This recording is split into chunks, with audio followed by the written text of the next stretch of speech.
Oh, for next week? I don't think I'm coming up. Oh, Yeah. okay. Let me see.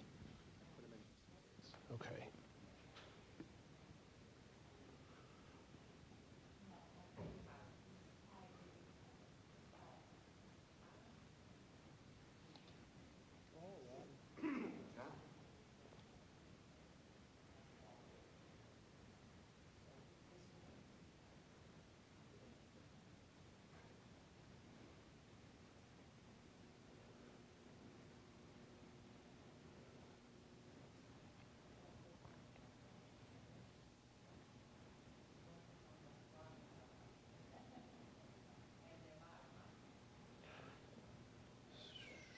You have her coming up on the 1st and speaking on the 2nd, right? And then departing? Yeah. yeah, I think I have a room scheduled for that actually. Yeah, you can release the room for me. I won't be able to come up with her. Okay. Yeah. Appreciate it, though. She's probably going to be, well, that's right, because she's going to be here talking about citizens, not politicians, and she's going to be pumped up because she'll be leaving right from a big rally that we're having at the State House at noon that day, where she's the headline speaker. Yeah, we're hoping to. Have you ever been? You've probably been there. Yeah, the State House. You know the atrium in between the big. Under the rotunda? Well, yeah, that's like next to the rotunda. It's it's the building that connects it with the Senate. They call it the atrium. It's all lit up. It's got a couple of things. Well, in any event, it's a perfect space to have a rally because the sound will just reverberate and it can hold up to 400, and we're pulling out all the stops to have people turned away. Okay. Yeah, so the idea is to just pack them in there, and because we're handing in the signatures that day. Okay. So it's kind of a celebratory and try and get media coverage and just in a show of force, you know. So she'll be headed up here right from that event.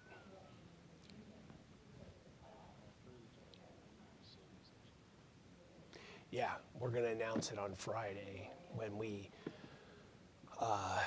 put out our press release about the event coming up. We're hoping to get extra media coverage that way, which I think we will.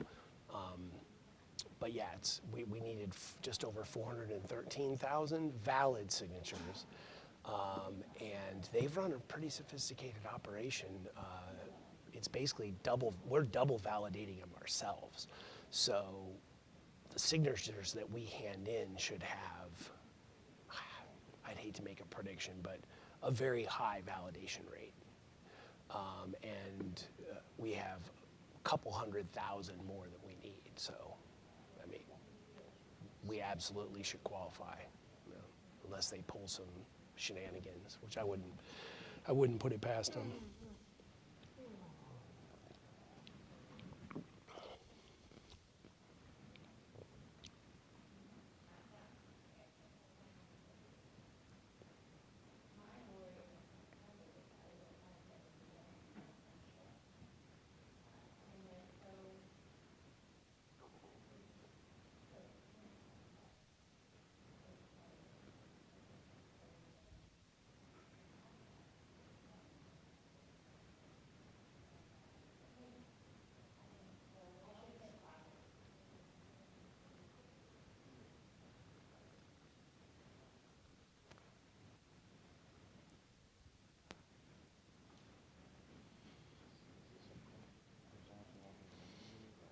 Oh yeah, I just looked that over. I think it's great. Yeah, except for the description. Let me see.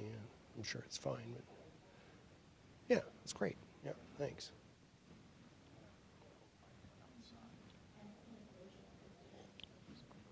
No, I'm good. Yeah, I'll just sit tight.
John Mann, Director of Education for Lakeside.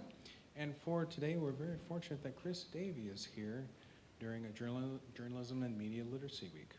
Chris was Senior Associate Vice President for Ohio State University for more than 6 years, where he managed social media, crisis response, executive communications, and media relations.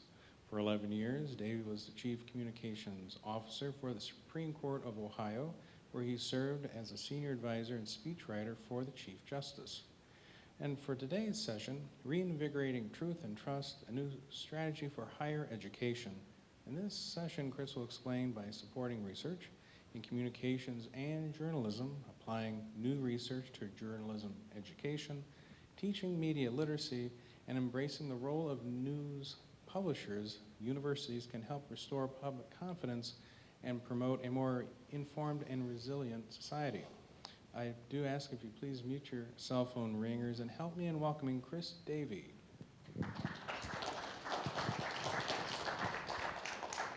Hey everyone. Thanks for joining us here today. Thank you for the introduction, John. This talk is based on work that I've been doing with the Ohio State University School of Communication, which is my alma mater and where I serve as the chair of the advancement board, the alumni board for Ohio State in the School of Communication. And it's also it builds off of a paper that I wrote with a colleague who happens to be in the Netherlands, who is a history PhD and is in the public relations and communications business as I am.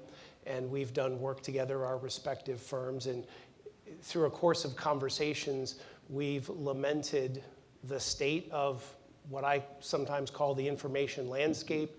You could call it the political landscape, the media environment, the way that people receive their information, consume news, consume information, and decide what is true or what they think is true about the world so that they can make decisions, hopefully on an informed basis. And it's probably an understatement. I believe it's an understatement to say that these things were in a bit of a worldwide crisis as it relates to the information environment, as it relates to how people get their information and decide how they're going to vote, what they're, most importantly, and how they make all the other decisions in their lives.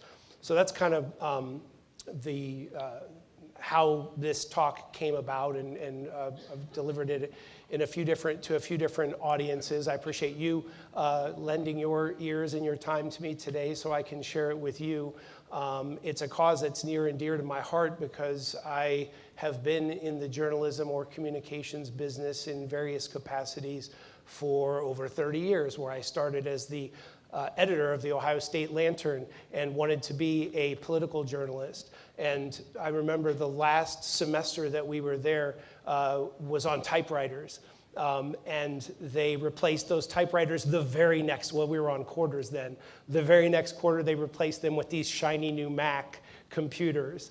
And I always trace my career. I turned 55 this weekend, and I've been doing this 30 years, and I kind of trace my career and realize that it just happens to have coincided with the complete transformation of the entire media and communications environment. And so what I want to share with you today is my perspective on that and what problems it poses, and hopefully, most importantly, some ideas that me and my colleague Bart Verhulst, whose name I forgot to mention at the beginning, what me and my colleague Bart think we might be able to do about it, at least in small measure. And I'll talk about, there's all kinds of things that need to be done about it, but we're trying to take just a little bite out of it that we can from our perspective as people who are involved in journalism and journalism education. So it really is about the, sometimes it's called the digital revolution, sometimes it's called various other things, but really we have witnessed in the last roughly 20 years, and you can trace it in various different ways, we have witnessed a complete transformation of the media environment, driven mostly, almost entirely but not entirely, by the technological digital transformation that we've witnessed. And sometimes, if you take a step back, and I hate the analogy of the frog in the boiling water, but it always comes to mind when I think of this, is like, we've all witnessed it day after day, year after year, as these things have come into being.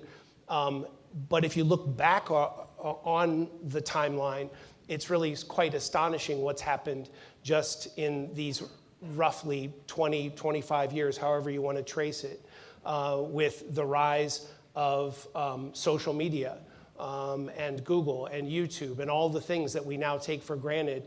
It's all happened in the grand scheme of human history. It's all happened really, really fast, and we haven't even begun to sort of try to understand it and formulate public policy responses to it. So I'm just going to run through a few quick slides that demonstrate this.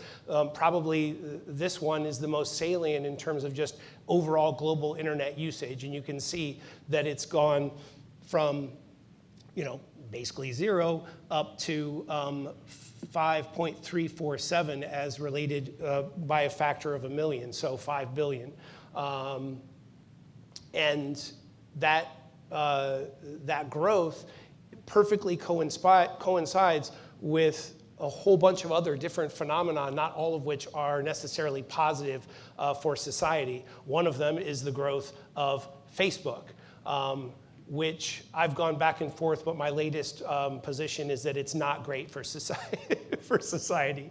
And I'm currently a conscientious objector to Facebook, and my wife's the one that has to show me the pictures of the kids and the other relatives. But you can see from this graph that that Facebook just totally dominates the world conversation. And the thing to understand is that people get their news from Facebook.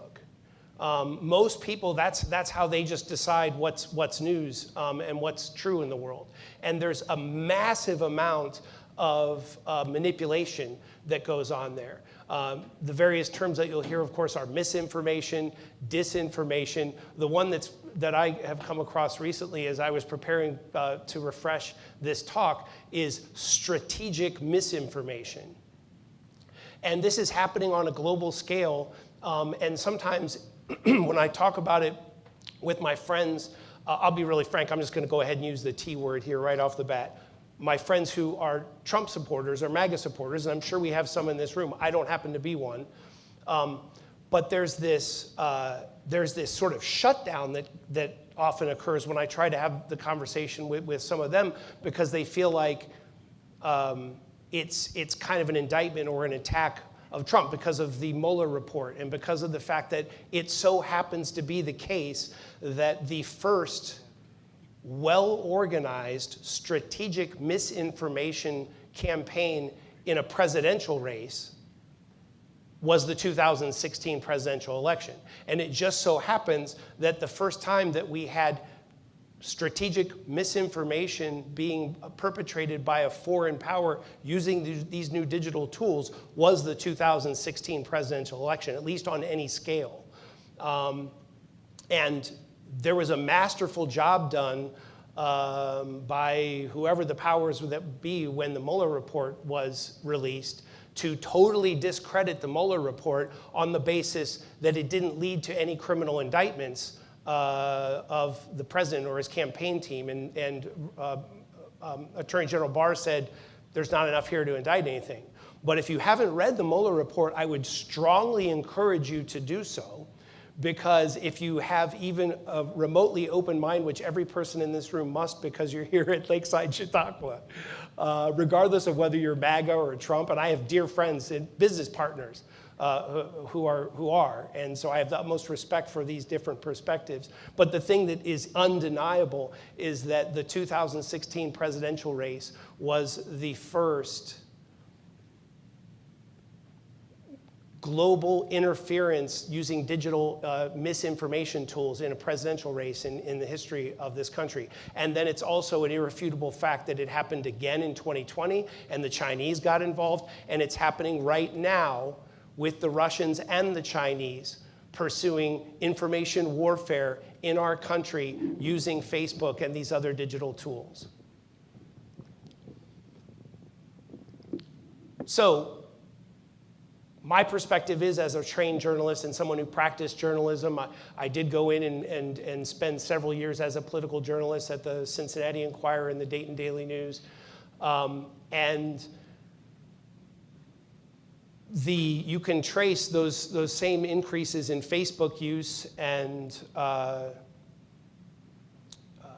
just overall digital information and media consumption with a perfectly correlated decline in the economic fortunes of the traditional news media. And this can be measured in any number of different ways. This here happens to be U.S. daily newspaper circulation. And you might say, oh, well, that's just because people are getting their stuff, digitally. They're still getting their news from the Cleveland Plain Dealer or Cleveland.com, but they're doing it digitally. That's not necessarily the case. What we're seeing is audiences become completely fragmented and people considering things to be news that are actually disinformation. This is just another representation of the correlation between the rise of the digital information and the rise of digital media and the fall of traditional media. And the thing is that the digital media, what falls in those bars that are going up, what falls in the bars going down are your daily newspaper and your local NPR station and traditional news media where the people who are producing that news are trained journalists who have a code of ethics and are taught objective standards for how to determine what's true and actually care about what's true and what's not true. The sources of information that are in those bars that are increasing, yes, some of them are things that are legitimate online news sources, but the vast majority of them are junk news or full-on conscious disinformation that's being produced very often by foreign sources, mostly China and Russia. And the result of all of this ends up being a crisis of trust because we don't know what to believe. And Abe Lincoln said it first. And even the people who built this, sometimes it's called the hype machine. And in fact, there's a great book I would recommend by that same name that's quite recent and gets into a lot of the things that I'm talking about here. But even the people who built the hype machine, who built this new information infrastructure, see that they have opened a Pandora's box. And this is a quote that I often will cite because it's one of the founders of Twitter. But nearly every one of them, to varying degrees, have made public statements to the effect that they recognize that they've unleashed a beast here that they don't necessarily know quite how to control. And the thing we can't even begin to talk about today is the gasoline on the fire effect that AI, artificial intelligence, is already having on this. That's a whole other topic, and what it's done is it's just completely accelerated the same underlying phenomenon, the inability for people to have faith in what they're consuming information-wise being actually true in the objective world. And I hesitated to use these quotes, which I'm sure most of you would recognize from Orwell's 1984, because it feels melodramatic, okay? But it's not. And I'm not suggesting that we're living in a country, let me be very clear, that I'm not suggesting for one moment that we're living in a country today that is headed towards Orwell's dystopia. But we are living in a world today where this type of doublespeak, as he called it, war is peace, freedom is slavery, ignorance is strength, is not terribly uncommon. The way that Russia is prosecuting their information war that they're running simultaneously to their war of aggression in Ukraine is a great example where they will just routinely, well, it just happened this week with the terrorist attack in the Northern Caucasus region. where synagogues and churches were attacked. It was horribly tragic. And it was clearly a terrorist attack, almost surely by Islamic militants who have a long history of operating in that region. But immediately the Russian disinformation machine cranked into gear and does what it's been doing very consistently for the last 6 to 8 years, which is to blame it on Ukraine and the West. That's just totally false, but they just say it. They'll just repeat it. It's the old big lie that if you repeat it enough, it starts to be considered to be true. And we are seeing that more and more. This is a little hard to see, but it's a summary of the Russians' latest, and they've been at information warfare for a very long time. We have as well, of course, right? If you're familiar with the history of World War II and the Committee on Public Information, the Creel Committee that started under Wilson in World War I, I misspoke.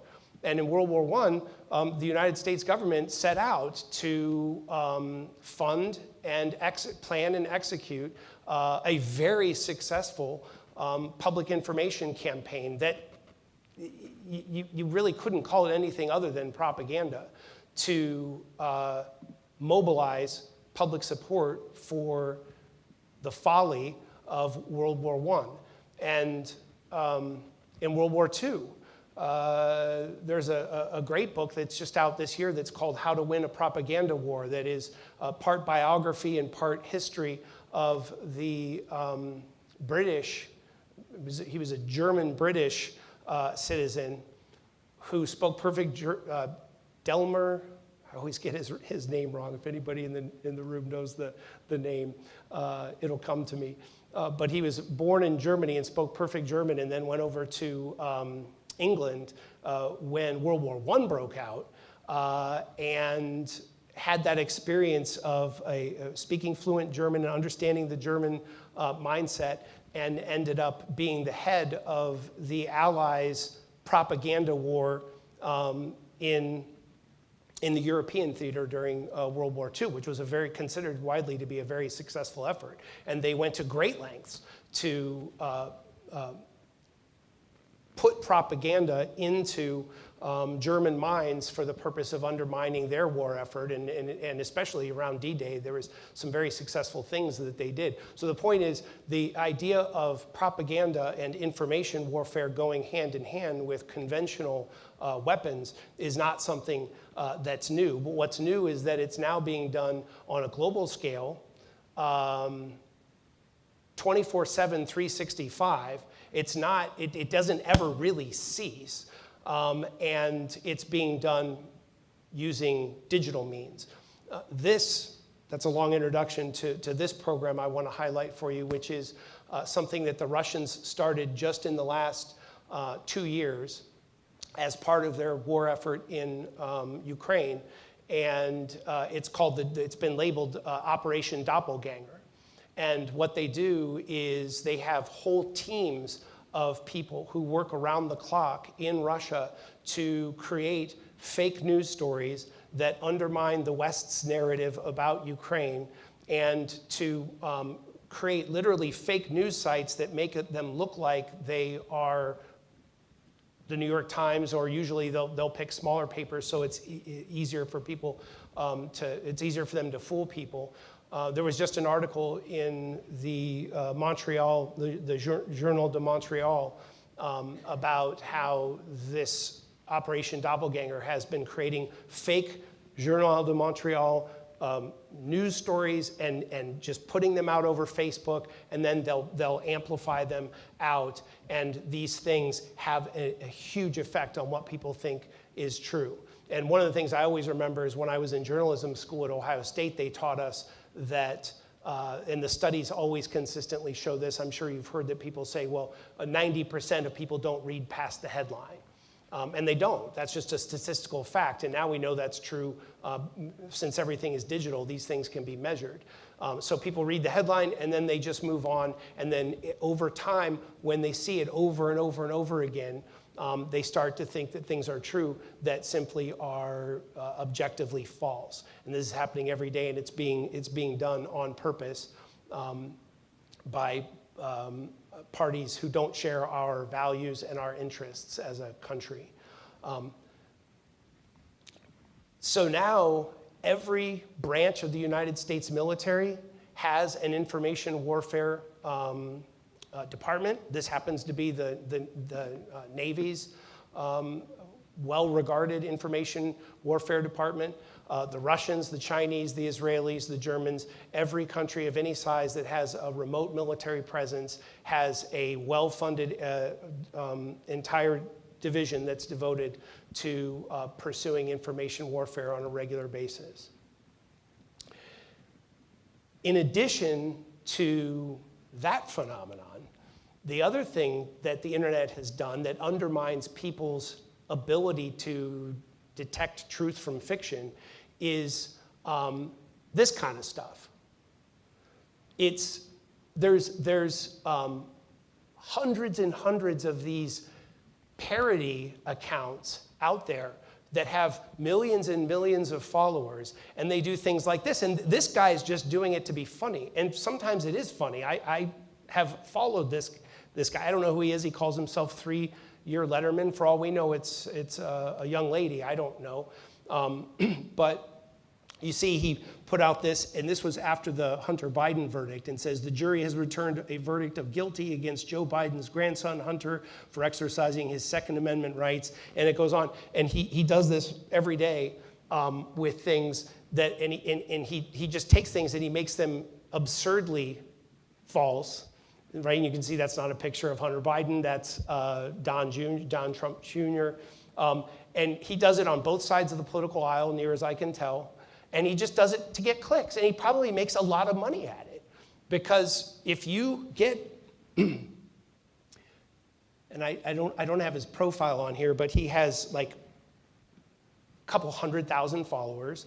And this one tweet on June 11th had 91 comments, almost all of which were people thinking it was real and saying, you don't even know, right?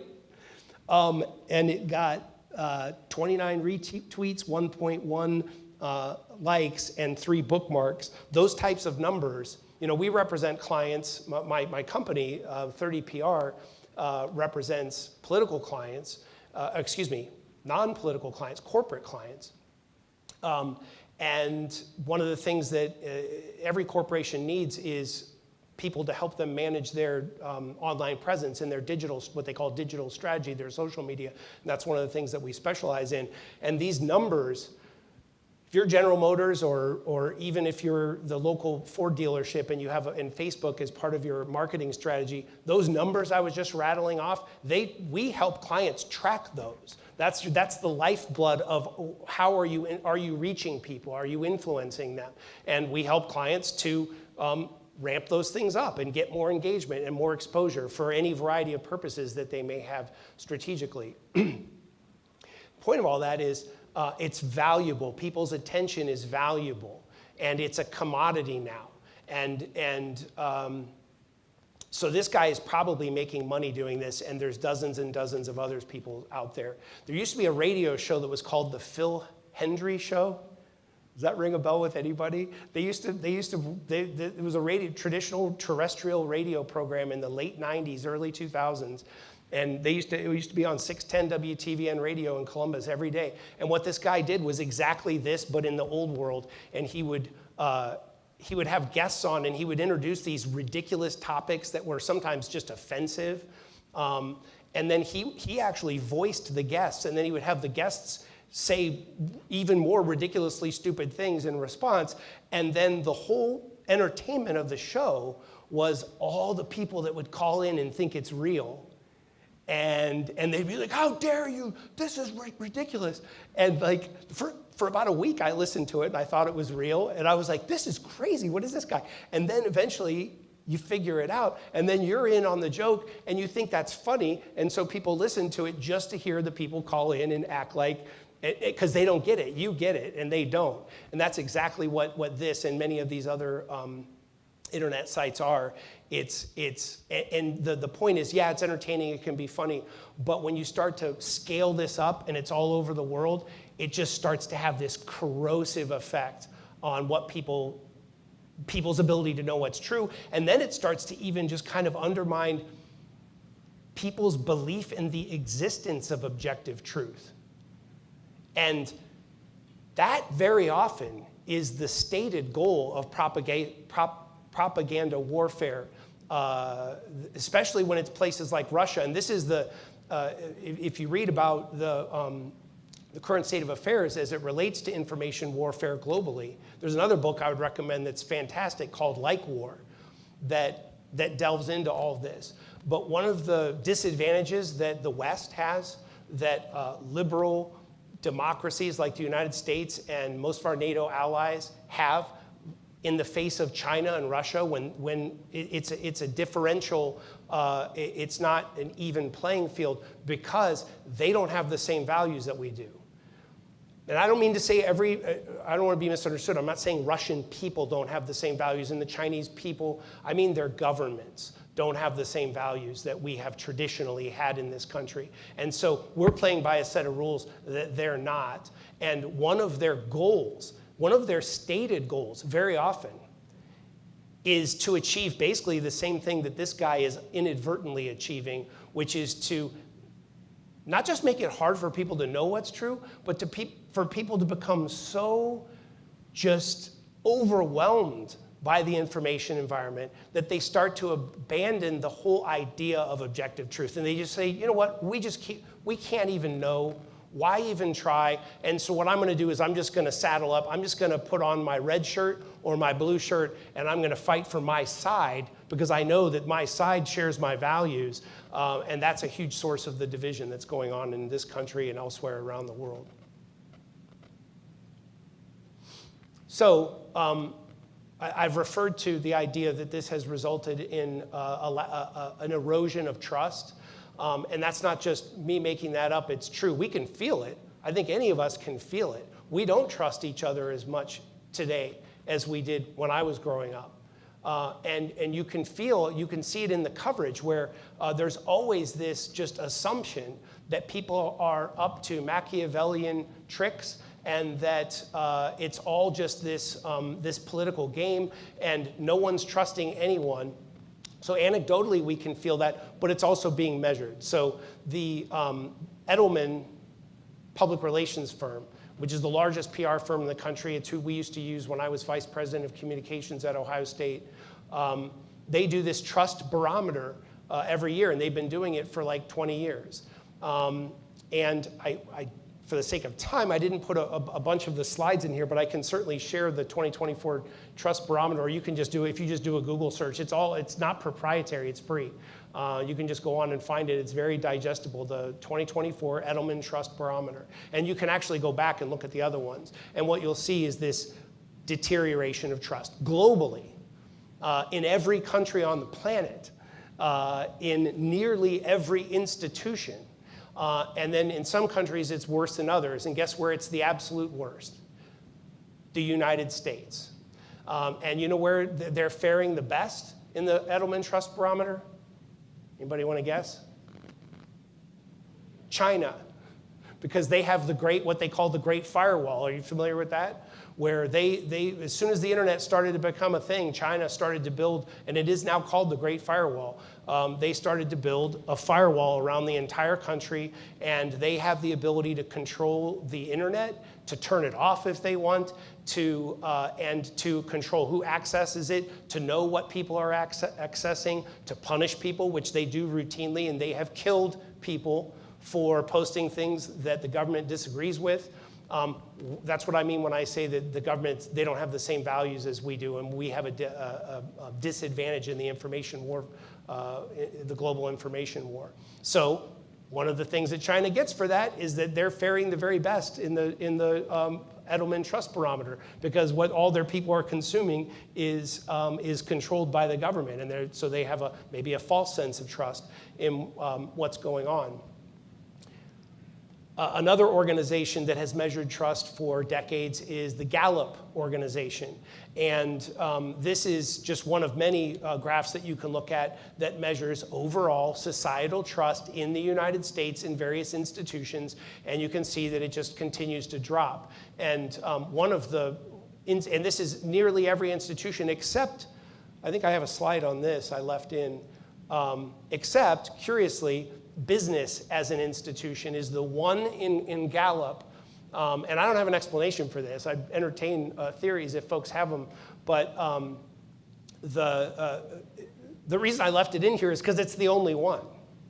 In other words, it's the only generalized institution that Gallup measures overall societal trust in the United States in their most recent poll that isn't at or near an all-time low in their measurement of trust. And the institution that's fared the absolute poorest, maybe that's an overstatement, among the very poorest is the United States Supreme Court, which when they used to measure trust among governmental institutions, when I was at the Supreme Court of Ohio for 11 years, we used to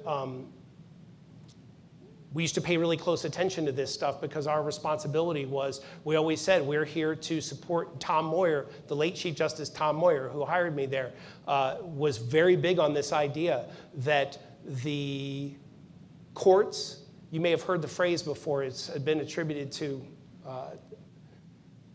the Alexander Hamilton and the Federalist Papers, this idea that the courts don't have they don't have the power of the purse or the sword. It's a common thing that they'll say, and it's this idea that the courts rely on the trust and confidence of the people in their decisions because they don't have the power of the purse, which is appropriations reserved to the legislative branch, or the power of the sword, which is the power to put people in jail or prosecute a war, which is, of course, the executive branch. So what power does the courts have? They have the power of trust, and Tom Moyer was always big, and the whole judiciary has always been really big on, so we have to actively support trust and confidence in the judicial system because that's ultimately where their power is derived from. And people always took great comfort that the United States Supreme Court and most courts always fared better than other institutions. And maybe I think the US Supreme Court now does do slightly better than Congress, whose approval rating is 13%. So I think if I have my numbers right, the US Supreme Court has dropped hovering around 20 and maybe even gone below that. So they're still better, but they're better than Congress, and no one approves of Congress. I don't know who those 13% are, by the way. I don't know who they are. Anyways, the point is just that this is why I call the talk Truth and Trust. And there's this interrelationship between the two. And as we have witnessed this deterioration in the information environment and the ability to understand what's true, or the ability to even believe in the existence of objective truth, we've witnessed this corresponding deterioration in public trust. And that's my buzzkill portion of the talk, because the rest of the talk is going to be about the ideas that my colleague Bart and I have for, at least in some small ways, addressing this. There's lots of people doing really good work to address this in all kinds of other ways beyond what I'm going to suggest to you today. I'm going to talk specifically about higher education and journalism, because that's my experience, having been a journalist and worked in higher ed. So I'll walk through that in a sec, but maybe I'll stop since I've just been blabbing on and see if there are any questions or comments or ideas. We have a small enough group here that we could talk about it if you did. Okay. I'll keep moving then. Oh, yeah.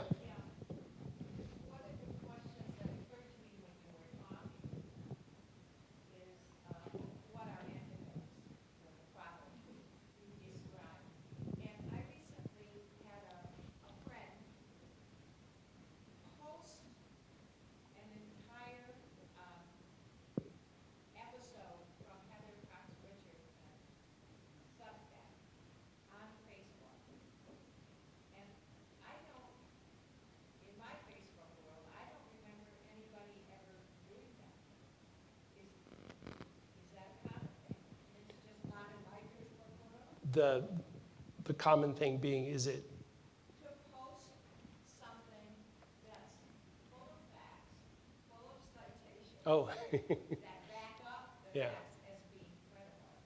And I thought, well, what if people just decided to flood Facebook, their Facebook page, with credible facts and show people what it looks like in case they don't come across it?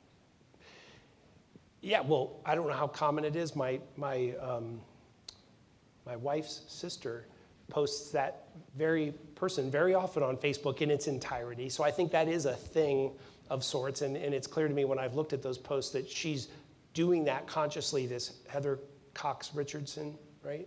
That she's trying to make that a thing. And I hear you saying, could that be part of the solution, right? Is that absolutely? I think that could be. And I would put that in the three buckets that I want to talk about. I would put that into the bucket of media literacy and the idea that we all need to be more conscious of how we consume media and how we publish media, because we're all publishers now. And I don't think everybody's gotten used to that idea, that there's a responsibility that goes with, even if you hit the like button, but certainly if you're retweeting something, there's a responsibility that goes along with that. And so at the very least, all of us accepting that responsibility and having tools and knowledge to fulfill that responsibility needs to be part of it, which is what people would generally call media literacy. And then the specific tactic that you're talking about is certainly an effective one. If everybody started doing that all of a sudden, you know? But it only works though, if all the people there's a lot of people that think they're doing that right now, but they're posting stuff from fake news sources, you know? So that's why the media literacy has to be a complete package that gives people the tool make those determinations between what's true, what's a good source, what's a bad source. Not to digress too much, I want to run through these ideas, but AI is a double-edged sword, to say the least, right? We've all seen already like the crazy stuff of like the deep fake videos that you can hardly tell the difference. Some of the videos, and I'm going to venture a little bit into the political side again, because the example I'm going to use is going to happen to be Biden, but I know there's examples out there of Trump. But you know, some of these videos of Biden like looking like he's stumbling off into space and doesn't know where he's at. If you guys have seen these, if you haven't, God bless you. You're spending time in the parts of the internet that are less subject to propaganda. But there's a lot of videos out there like that. And my business partner, who is a Republican that supports Trump, will be like, Chris, you got to get over here and see this, you know, when we're in the office. And it'll be a video of you know, Biden stumbling off and looking like the most feeble. And again, I'm not here to have a political discussion or say that, have a discussion about Biden or Trump's fitness for office, but we are having a discussion about disinformation, and it is a fact that, and I'm going to show you a couple of the sources and ways that we have to establish this. It is a fact that the internet is flooded right now with deep fake videos that make Joe Biden look like an enfeebled old fool who is not fit for office. It's a separate question whether there might be any truth to that or not, but we know those fake videos are out there and we know a lot of them are coming from Russia. Those are facts. Yeah. So you've already answered part of my question, but what incentive exists for people to accept that responsibility that you're talking about, to be more careful with what they do? I mean, people are looking for excitement and want to be noticed, and to go along with the, you know, they want the man bites dog story, not the reverse. So what incentives are there for people? Boy, I mean, you really just went right to the heart of the matter, sir. I don't have an answer to that question. I mean, I think that some of the work that's being done that I'll talk about in the technological side of it at places like MIT, there are these media labs that are getting very active and they're well-funded. They're looking for technical solutions to these problems.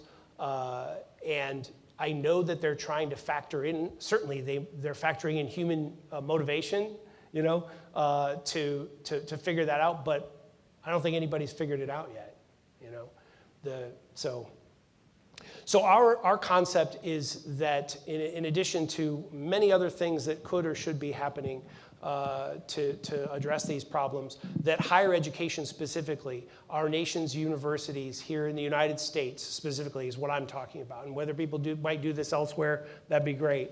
But again, I was at Ohio State for 7 years, and I'm now responsible for trying to help the School of Communication raise money. And so I'm interested in what higher ed can do, and that's what this discussion is about. And me and my colleague at Utrecht University in the Netherlands have identified these 4 ideas that we would like to suggest: supporting communication and journalism research,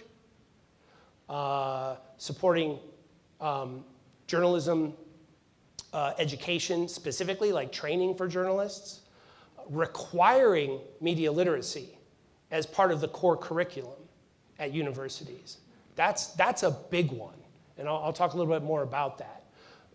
But making it a requirement, a core curriculum requirement at universities, that every student that graduates from an accredited university in the United States with any degree needs to have at least some basic training in media literacy.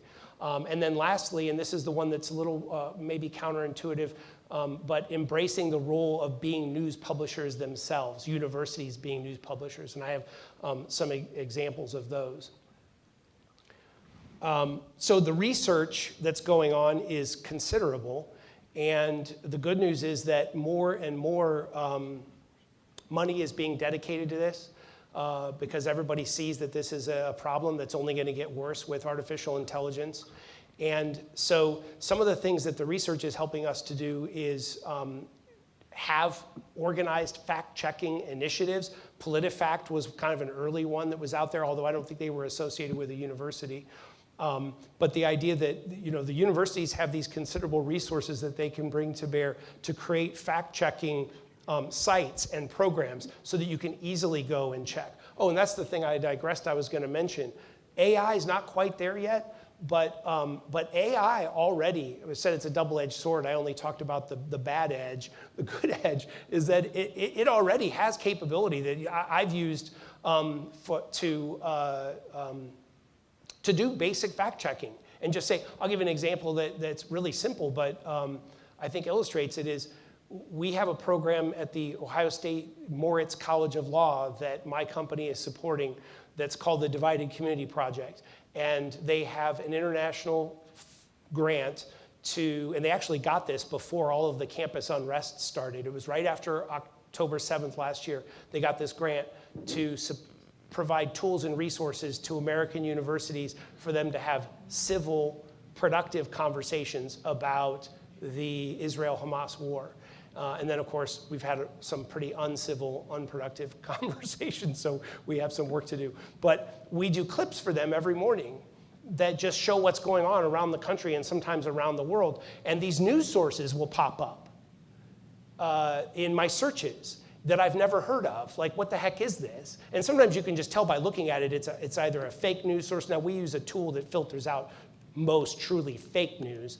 But there's the gray area of news sources that are really just propaganda. It's not fake news, but it's just they're on the left and the right. They're just propaganda organs that are disguising themselves as news. Well, you can go to ChatGPT and just say, and I even use the term legit, and I'll just put the name of the newspaper in there, and I'll say, is such and such journal legit? And ChatGPT comes right back and always gives me the answer. And it cites sources, and it basically says, yeah, it'll go, yeah, this was founded in 1783 by German philanthropist so-and-so, and it's considered to be a very credible news source. Or it sometimes will come back and say, no, this was founded by this left-wing socialist activist from China. No, it's not legit. So that's a way that can be used. So the universities are already doing great work to study all this stuff, develop tools, tech tools, fact-checking tools that we can all use. That's part of the solution. And so the first piece of our proposal is that the funding and the commitment needs to be there from universities to make this a priority. the research into disinformation. And it's already produced some great tech tools. And here's just a few examples. Botometer was developed by Indiana University. It used to be called Bot or Not, and it's a tool that analyzes the activity of Twitter accounts to weed out the bots.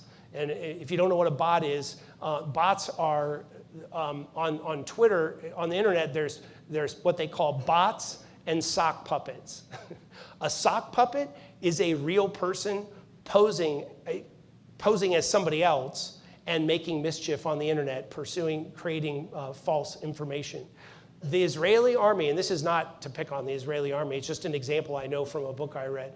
The Israeli army had a program where the men and women in their information warfare unit, they had a special unit, and each one of them was responsible for creating and maintaining 10 sock puppets to counter, now with good motivations, right? Like they were doing it to counter disinformation, but that's just kind of like where we're at. So a bot is basically the same thing, but it's computer generated using AI.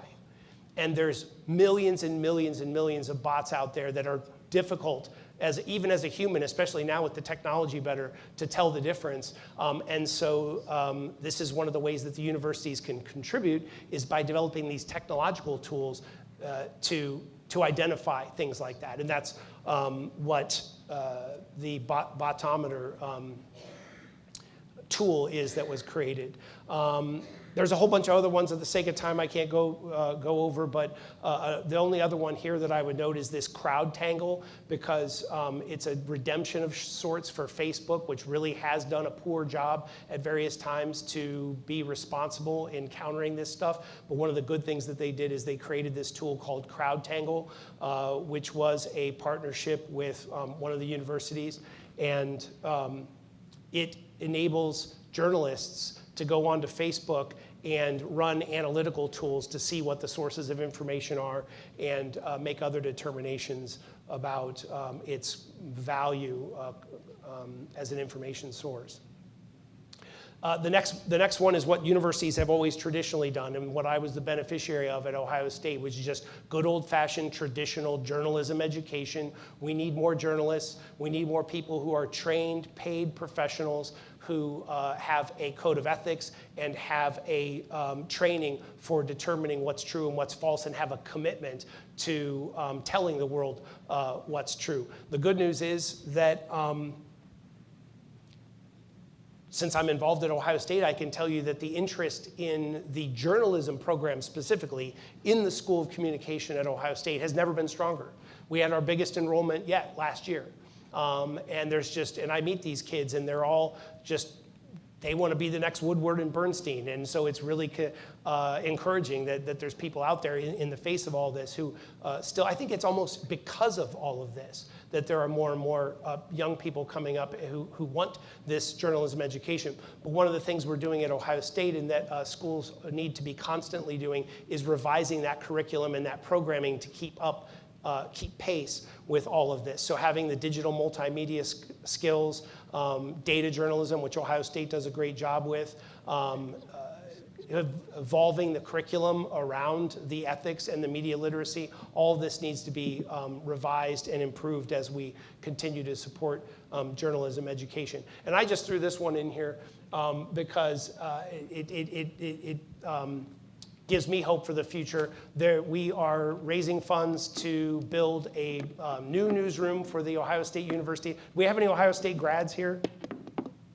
I knew we had to. Anybody involved in comms or journalism at Ohio State? Yeah, but you all read The Lantern, right?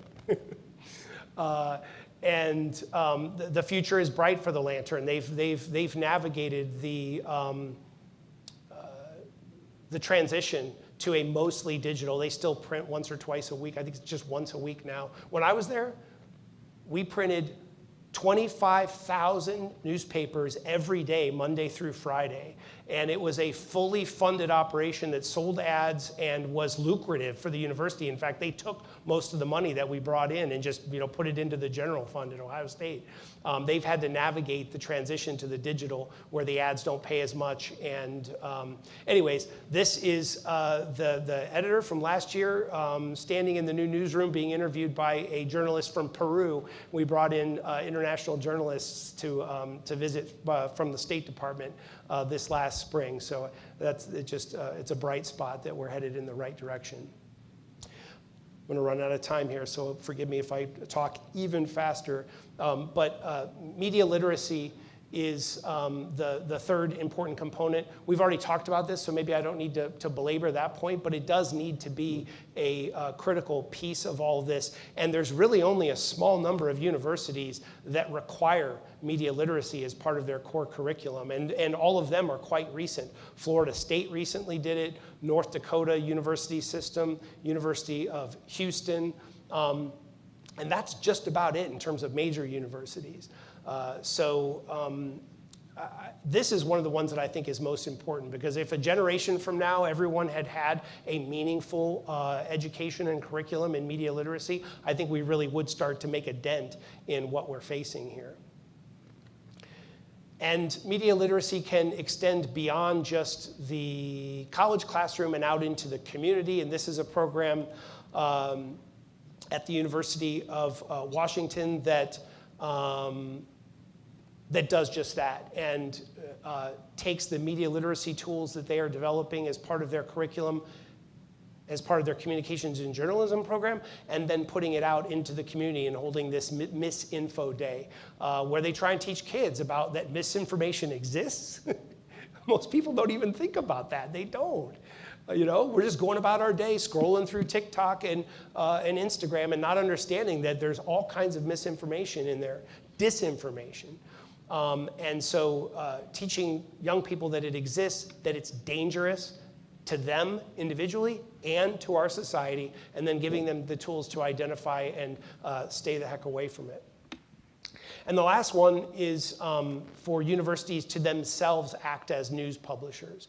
And the idea here is that they can contribute to a healthy information economy and information environment by just taking the stuff they're already producing and putting it out there, if you will. Because if you think about it, universities, that's their entire industry, is producing quality information about the universe, about everything in the world, and using it in ways that are applied to make society a better place. So there's been this movement recently that we're advocating needs to continue for universities to be even more energetic and strategic about doing that. A few examples. One, yes, I'm biased, but Ohio State News is a program we created at Ohio State where we did just that and consolidated all of the news sources for the university in one branded product. And what we always said is, come for the football and stay for the research.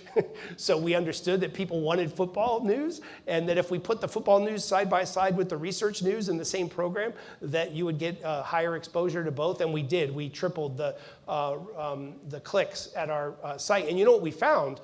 We went from 1 million visits to 3 million visits in just 2 years to the news site at Ohio State. And what we found surprised us. Football news wasn't number one. Research news was number one. We measured the top 10 stories by clicks every year, and usually the top 6 or 7 or 5 or 6 of them were almost always research stories. Now, I have to confess, part of that is because we didn't write stories about Urban Meyer being suspended from the football program, or if a player got a DUI, we're not going to write that story at Ohio State. So if we did, then maybe football news would be number one. And then a couple other examples are The Conversation, which is a great program that takes university research and publishes it for free on an open source site that newspapers can publish, and Futurity. And Futurity is my favorite. It's a similar program to The Conversation, but it's run by the Association of American Universities, and tends to be a little more newsy as opposed to The Conversation, which has a lot more essays and commentary, but they're both great, and I highly recommend subscribing to them. You can get the feed for free and tap into what's going on with research. And so the concept that we have is that if we did if universities really set out to do all 4 of these things, they could make a huge contribution to addressing the problems that I've identified here this afternoon. And I think that's everything I wanted to share with just a few minutes to spare. Any other comments or questions you all have? Yes, sir. Universities have assumed that all liberals or some information about universities is some people always perceive as being overly liberal. Is that an image that they have to overcome to become perceived maybe more nonpartisan? Yeah, the question was, if you didn't hear, that there is this perception that universities are biased towards a liberal viewpoint, and that if they were to set out to do what I'm suggesting and publish more direct news, that it could run into that as an issue. And the first part is certainly true, that the universities are viewed that way. The opinion polling all tells us that. It's not going to surprise you to know that the polling also tells us that it's almost entirely only people on the right who think that. People on the left tend to not think that. Of course, that would be true. That makes sense because the perception is that they're biased to the left. But while that is an issue and it has other implications that need to be dealt with that are a problem, I don't think it stands in the way of universities serving as news publishers themselves for the most part, because the research that you're talking about is cancer research and research into mostly hard science. Now, where you can run into it is if you get into the social sciences, and the approach that we always took when I was managing the news program at Ohio State is basically let the chips fall where they may. If there's a tenured professor at our university who received a federal funding to do this research, and it's peer-reviewed and published in a peer-reviewed journal, and we think it's of interest to the general public, we're going to publish it. And I will give you an example, though, because that falls right into what you're talking about. There was a guy there, he's still there, he's in the communications department, in fact. His name's going to escape me. Brad, I'll think of it. But he's a very well-respected researcher in social science communications research, and all of his research, for the most part, his whole career has been around how exposure to media and certain communication among children can affect their behavior as it relates to guns. And so it touches on guns. And so we did publish some research that he had done that was like, if you show a kid, he did with a control group would watch Disney, and then the other group would watch something violent involving guns. And then they put the kids in a room, and the kids that saw the violent content tended to behave in more violent ways and play with gun toys and whatever. That's the kind of stuff that he did. And he also did it with video games. And we did, so you're right. We did run into static sometimes when we would publish that. But the thing that served us well was the idea that we had standards, objective standards that we always adhered to. It had to be peer reviewed. It had to have been published in a journal. We had a guy who claimed that he was on the verge of being able to grow a human brain in a petri dish, if you can believe that, at Ohio State.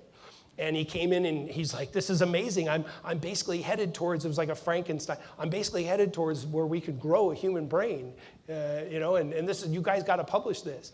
And it was like, okay, well, where was it? Well, it hasn't been published.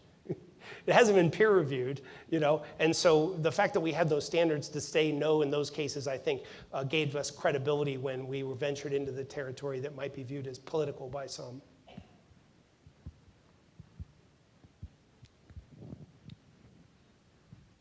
Yeah.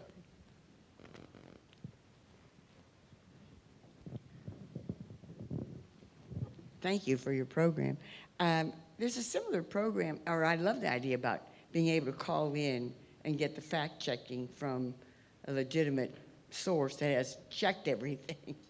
There's a program on gardening already run through all 50 states through their extension offices, their agricultural extension offices.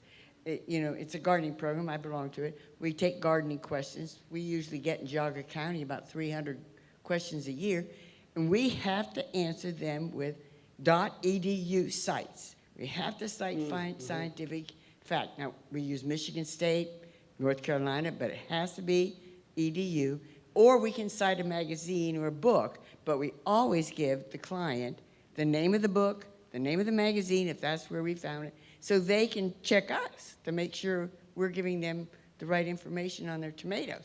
So if that basis has already been started, it seems like the journalism people could use that model that's been going on for 50 years now to set up their own program. Yeah. It works great. All 50 states have it. I love that example, and just a couple quick, and I know we're at time, but a couple of things I would quickly say about that is, one is that is a form of media literacy, and it demonstrates how it's not rocket science. There are some just basic practices that if people, that we could put in people's hands and they could think about as like something should always have a citation, and the citation should always be of a certain quality, and then we can teach them how to measure quality, and a .edu is a good measure of quality, which is why we're advocating what we're advocating here. But well, I lost sight of the other idea. Maybe it'll come to me and we can chat. But yeah, I think that's great. Yeah.